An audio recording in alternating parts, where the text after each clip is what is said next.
এর মতো দেহ কাল ভাইয়া পানি পড়ে যায়।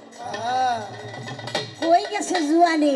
আবার করো রাগ। হ্যাঁ, রাগ শুধু আমার। আল্লাহ বলেছে, দেখেন পুঙ্খানুপুঙ্খভাবে পবিত্র কোরআনে হাদিস শরীফে আল্লাহ বলেছে, এই রাগ, গুমান, অহংকার, গৌরব এটা শুধু আমি আল্লাহর। এটা যদি বিন্দু পরিমাণ কোনো মানুষ করে, এটাই সবচেয়ে বড় শিরক। আমি না বুঝা জায়গায় জায়গায় এইটা সিরিকি ওইটা সিরিকি। আরে সিরিকিটা বুঝতে হইব তো, যেটা শুধু আল্লাহর অধীনস্থ, যেটা শুধু আল্লাহর সম্পদ, ওই জায়গায় যদি আমি ভাগ লাগাই তাইলে আমি সিরিকি করি। আরে এই বিষয়টাই তো বলা হয়েছে বাবা, এই বিষয়টাই বলা হয়েছে। তাই আমার মধ্যে যতক্ষণ পর্যন্ত অহংকার নামক ইবলিশ শয়তান থাকবে, ততক্ষণ পর্যন্ত আমার এই ঘরটা অন্ধকার থাকবে, দূরীভূত হবে না। হ্যাঁ, শয়তানের অসোয়া আমাকে মন্দ কাজে নিয়ে যাবে, আমাকে দুশ্চরিত্র কাজে নিয়ে যাবে। একটা বন্ধু, আমি জানি এই লোকটা বেশি সুবিধা না, খালি খারাপ জায়গায় যায়। আমার মা বাবা পায়ে ধরে, মায় পায়ে ধরে, বাজান যাস না যাস না, তোর বাপের তো চিনোস, আমার মাইটা কিছু থইব না, তাই না? আরে মা হইয়া ছেলের পায়ে ধরে, তুমি কেমন পোলা, তারপরও মায়ের কথা অবহেলা করে, অবত্যাগ করে তুমি অসৎ কর্ম করতে যাও। যেই মায়ের আল্লাহ বলছে জান্নাত, এই মায়ের গর্ভে 10 মাস দর্দ ছিলাম, এই মায়ের জান্নাত। এখানে গরমও লাগে নাই, ঠান্ডাও লাগে নাই, মুখ দিয়া খাওয়ানো লাগে নাই। আল্লাহর মার খাবার নাড়ের সাথে অ্যাটাচড করে দিছে, আমার মা যা খাইছে আমি তাই।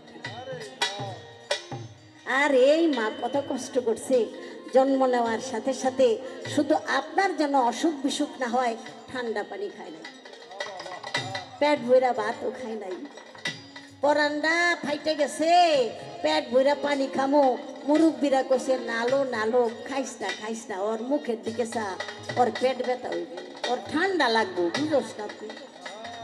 হাই রে সোনার চান, আপনাকেও জন্ম মায়ের জীবনের সব স্বাদ ত্যাগ করে শুধু আপনার মুখের দিকে তাকাইয়া। আর সে মা আপনার পায়ে ধরে ডাক দোহাই দেয়, মাথার কসম খায়, তারপর আপনি নষ্ট কাজে চলে যান। নষ্ট কাজে যাইয়া অসৎ সঙ্গ কইরা ধরা পড়লেন টিভি রাতে নাকি, তখন ফোন দেন কারে? কারে দেয় ফোন? বাপের দেওয়ার সাহস পায় না। ওই যে যেই মায় কসম দিছিল, হ্যারে কয়, মাগো 20,000 টাকা লইয়া হো, নইলে আমারে বইরা লাগবে। চুপে চুপে, বাপে জানে না, তারপরে কানের দুল যা যা আছে বন্ধক থুইয়া, তারপরে টাকা লইয়া, বাজান না করছিলাম, কিনলে গাইছো বাজানে শীতের মধ্যে, জলদি করে আহো, কত শীত লাগছে তোমার। কই পাইবেন এই জান্নাত? একবার চোখ বন্ধ করে দেখুক না, কোথায় যাবেন আপনি? আমার আল্লাহ বলেছে, জননীর পদতলে সন্তানের জান্নাত, জননীর পদতলে সন্তানের জান্নাত। যেই সন্তান বেশি বেশি মায়ের পায়ে চুম্বন খায়, সে যেন জান্নাতের স্পর্শ প্রতিদিন। মা বাবা তাদের মুখের দিকে যদি আপনি মহব্বতের দৃষ্টিতে তাকান, আমার আল্লাহ বলে, প্রতিদিন ওই সন্তানের আমল নামায় আমি মকবুল হজের সোয়াব। মা বাবারে ঠিক মতো দেখশন করেন না, খাওয়ন দেন না, পরন দেন না, মা বিছানায় কাতরাইতেছে অসুস্থ, আপনি আল হাজ অনের লেগা হজে গেলেন গা, কি আছে না কিছু? যাওয়ার আগেই কার্ডে আল হাজ লেগা থুয়ে গেছে, জানি বেশি সময় নষ্ট না হয়। আপনার এই সমস্ত নাম, এই সমস্ত হাজি আল্লাহ কি কবুল করবো? জীবনও না। আমার দয়াল নবীর সাথে যুদ্ধ যাবে এক ছেলে, দয়াল নবী বললেন, ঘরে কি মা আছে? হ্যাঁ মা আছে। মা অসুস্থ? অসুস্থ। তাকে দেখশন করার মতো কেউ আছে? না, দয়াল নাই। তাহলে তোমার ফরজ কর্তব্য হলো মায়ের কাছে থাকা। কি? মায়ের কাছে থাকা। আমি তোমার জন্য মালিকের কাছে দোয়া করব, যুদ্ধে অংশ করার সওয়াব যেন আল্লাহ তাআলা তোমাকে দেন। আল্লাহ কত সুযোগ সুবিধা আমাকে সন্তান গো দিছে, কিন্তু আমরা নাদানেরা সেটা বুঝি না। একবার নিজের দিকে তাকায় দেখেন বাবা, এগুলি কিন্তু বাস্তব দর্শন। এইগুলি খুঁজনের লেগা চক বাজার কিতাব কিনতে যাই তুই গোটা। এই কিতাবগুলি আমরা ঘরে ঘরেই বর্তমানে পাইতেছি। তাই আমার বাবা যারা আছেন, আমার আল্লাহর নাম গাফুরুর রাহিম। আপনি যদি গোপনে কোনো ভুল ত্রুটি করে থাকেন, আমার আল্লাহ বলেছে বান্দা আমি তোমাকে বেজ্জিতি করতে চাই না, কারণ আমি তোমাকে ফেরেশতার উপরে শ্রেষ্ঠ দান করছি। আমি যদি তোমাকে ছোট করি তাহলে আমি তো ছোট।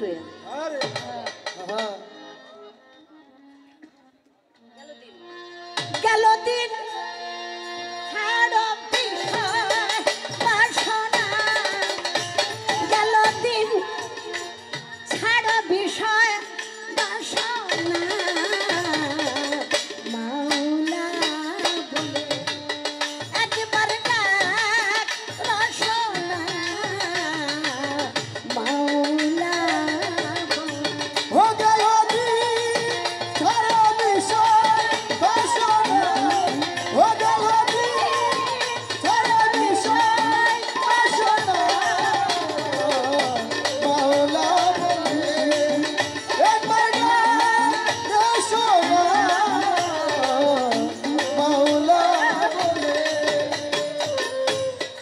যেদিনে সাই হিসাব নিবে,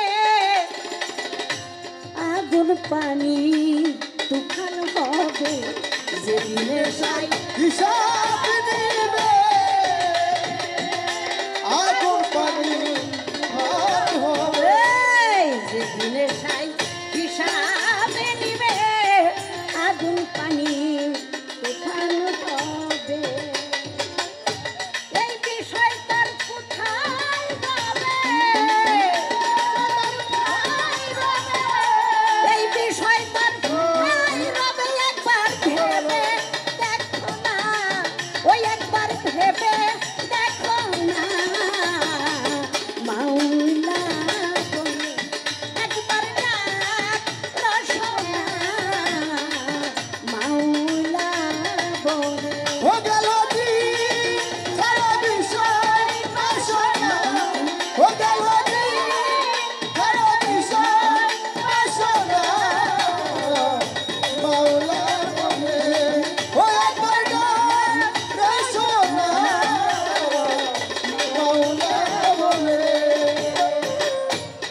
ইমান ধনা খেরের পুঁজি, সেই ধনে দিলে না কুঞ্জি।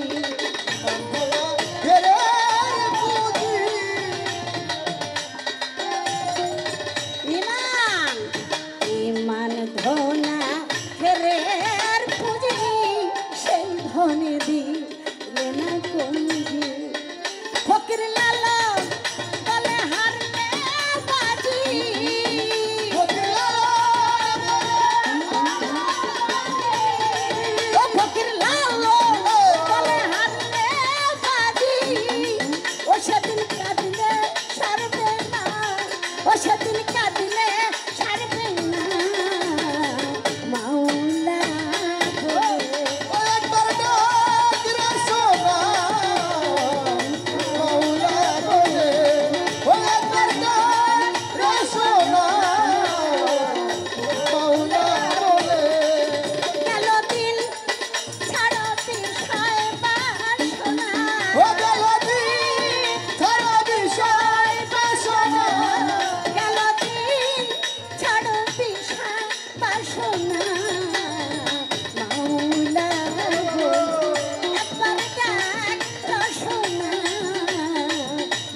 সোনারকু টুরি যেমন, সোনার খাপ্পা লঙ্ক তেমন।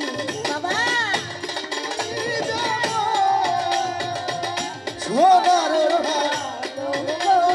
ওরে সোনারকু টুরি যেমন, সোনার খাপ্পা লঙ্ক তেমন।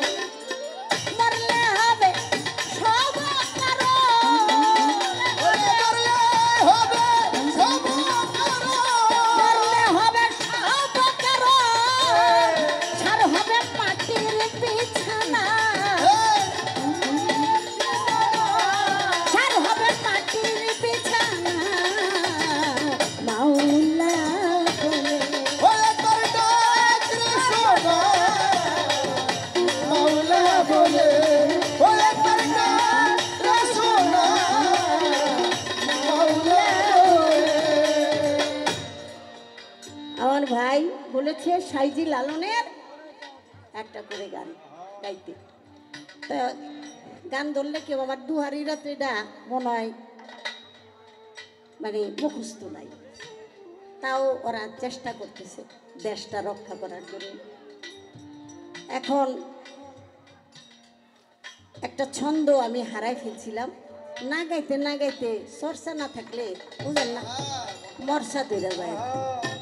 কিন্তু দরা তো খামু ইউটিউব যখন ছাইরা দিব এটা বইতেছে ছন্দ একটা থুই এই সাইজির গান গাই। যেখানে রুহানি ফায়েজ পাওয়ার কথা সেখানে হলো দূরে চলে যাবে। সেজন্য কথাটা সোনার ও কুটুরা যেমন সোনার খাট পালঙ্ক তেমন, মরলে হবে সব অকারণ, সার হবে মাটি। আরে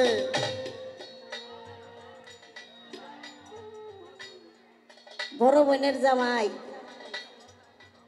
বড় বোনের ঈদে হার দিছে। তাই দেখে মন বেজার করে আপনি স্বামীরে বললেন তোমার কাছে বিয়া বইয়া কোনো সুখ শান্তি আর হইল না। তাহলে এই যে একটা আঘাত দিলেন, কি হইব সোনা দানা দিয়া? আরে যার জন্য অলংকার, যার জন্য সুন্দর পোশাক, রঙিন পোশাক, আমার এই বুড়াকালে যদি আমি একটা লাল রঙের শাড়ি পরি তাও মাইসে কিছু কইলে কোগা আমার স্বামী আছে না,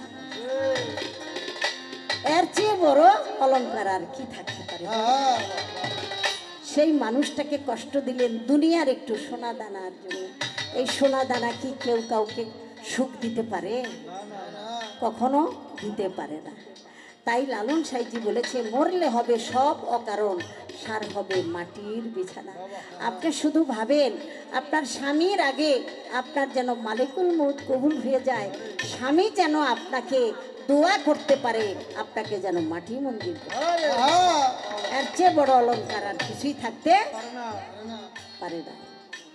এই আরে তারে কি আর পাশরিতে পারে, তারে কি আর পাশরিতে পারে, নয়নি লাগে যারে তারে কি আর পাশরিতে পারে। ওরে তারে কি আর পাশরিতে পারে, তারে কি আর পাশরিতে পারে, নয়ন লাগে তারে, তারে কি আর পাশরিতে পারে, ওরে তারে কি আর পাশরিতে পারে, তারে কি আর পাশরিতে পারে, নয়ন লাগে তারে, তারে কি আর পাশরিতে পারে।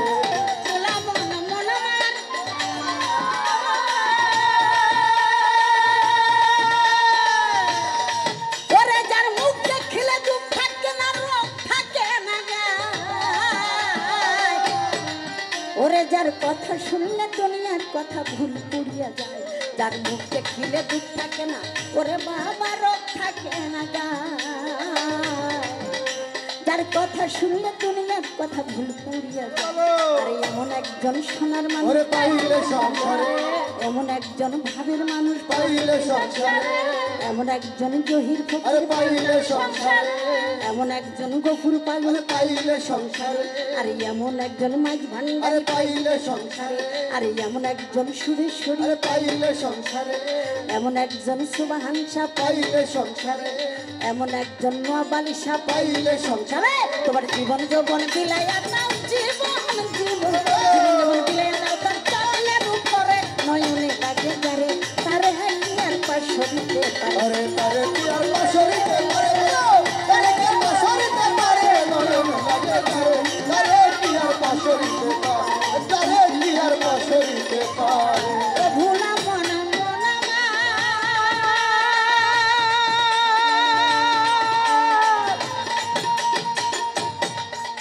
ওরে আমার চেয়ে বেশি মরা, ওরে মরাই মরাই লেনা দেনা, তারপরেও তো বাবা এগুলি রে থুইয়াই আসা যায় না। ওদেরকে নিয়ে চলতে হবে যেহেতু হইয়া গেছি মা। ওরে মায়ের কাছে পাগল পুগল সবই আস্তানা। আমি যেই কথাটা বলতেছিলাম ওরে গুণের ভাই, আমার দয়াল নবীর বিবি ছিল বিবি খাদিজায়। একদিনেতে খাদিজা বলে দয়াল নবী, নবীজি গো জন্মিলে মরণ তাহার আছে। ওরে আমার অন্ধকার কবরের কথা শুই না ভয় লাগিতেছে। ওরে আমি একা একা কেমন কইরা ওই আমি থাকবো কবরে। ওরে তাই ভাবিয়া পরাণ আমার কাঁপিতেছে ডরে। আমার নবীজি কয় খাদিজা গো তুমি ভয় পাইও না, আরে কবরের ভিতরে তুমি একা থাকবা না। তাহলে আমার সাথে কে যাবে? ওগো দিনের নবীজি। আমার দয়াল নবী ডাক দিয়া কয় তোমায় বলতেছি, যখন তোমার কবর খনন করা হবে আমি যাইয়া সেই কবরেতে শুব। আরে কবরেতে গড়াগড়ি করে আমার শরীরের ছোঁয়া দিব। আর মাটিকে বলবো মাটি জানো তোমার কুলে কে আসবে? যে আমার দুর্দিনের বন্ধু ছিল। কি বাবা, ঘোড়া চেনা যায় ময়দানে, বন্ধু চেনা যায় ময়দানে। যখন আপনি সুখে থাকেন, ধন দৌলত যশ খ্যাতি জীবনে যারে দেখেন নাই, হ্যাঁ ও কয় আমি আপনার খালাতো ভাই, কি সুখের সময়। কিন্তু দুর্দিনে রক্তের কেউ থাকলেও দূরে যায় যদি টু হাসায়। আরে এটাই হলো বাস্তবতা।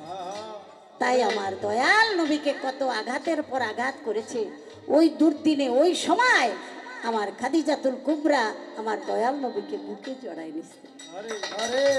রক্তাক্ত হয়েছে, আঘাতে আঘাতে পাথরে ক্ষত বিক্ষত হয়েছে। আমার খাদিজাতুল কুবরা সব রক্ত মুছেছে আর বলেছে ইয়া রাসূলুল্লাহ, বিগত দিনে যত নবী রসুল আল্লাহর পয়গম্বর এসেছে সবার জীবনেই এরকম পরীক্ষা হয়েছে। আপনার জন্য সুখবর, শুভ বার্তা আছে। তাই আমার দয়াল নবীকে বুকে নিয়ে বিবি খাদিজাতুল কুবরা সান্ত্বনা দিয়েছেন। তার নাম হলো খাদিজাতুল কুবরা। কুবরা মানে বড়।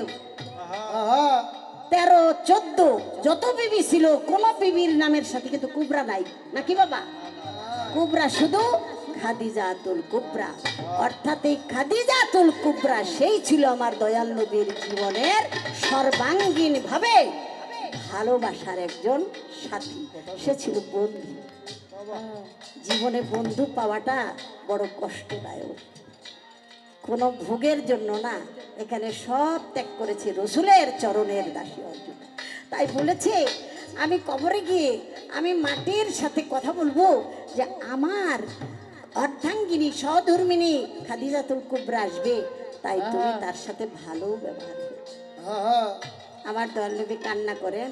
আমার আল্লাহ বলে আমার ইয়া রাসূলুল্লাহ, আপনি যদি বিচলিত হন, আপনার মনটা যদি কষ্টে ভরে যায়, আমি আল্লাহর মন কষ্টে হয়, আপনি চলে আসেন, খাদিজাতুল কুবরার জিম্মাদার আমি নিজেই আল্লাহ। যেই নারীর জীবনে স্বামীর দোয়া পায়, কবরের ছোঁয়া পায়, স্বামী গিয়ে তাকে দোয়া করে এবং শরীরের ছোঁয়া দেয়, এর চেয়ে বড় নিয়ামত, এর চেয়ে বড় জান্নাত আর কিছুই থাকতে পারে না। তাই আমি সেই কারণে কথাটা বললাম বাবা। জান্নাত আর জাহান্নাম, জান্নাত কাদের জন্য এটা একটা লোভ দেখানো, বেদবি নিয়েন না। বিন্দু পরিমাণ আল্লাহকে যদি কেউ জান্নাতের লোভে ডাকে, আল্লাহ বলেছে কোন লোভীকে আমার জান্নাতের দরজায় আমি আসতে দেব।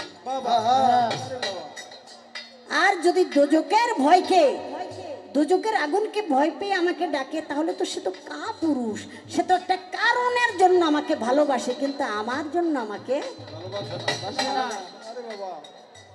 তো সেজন্য বলা হয়েছে অর্থ, স্বার্থ, চুক্তি, যুক্তি, প্রত্যাশা ছাড়া যেই প্রেম হয় ওটাই খাঁটি প্রেম। আমি আমার মালিককে খুশি করার জন্য আমি প্রতি মুহূর্তে অনবরত বিরতিহীনভাবে আমি তাকেই স্মরণ করব, স্মরণ যোগাযোগ রাখবো। আমি যদি মালিকের হয়ে যাই, আমাকে কোথায় দিবে সেটা আমার মালিকই ভালো জানে। আরে কি বাবা, এই বিশ্বাস, এই আকীদা আমাদের অন্তরে যেন সকলের। তারে কি আর পাশরিতে পারে বলো, তারে কি আর পাশরিতে পারে নয়ন তারে কি আর পাশরিতে পারে, ওরে তারে কি আর পাশরিতে পারে। ওরে আক্কাস ভাই,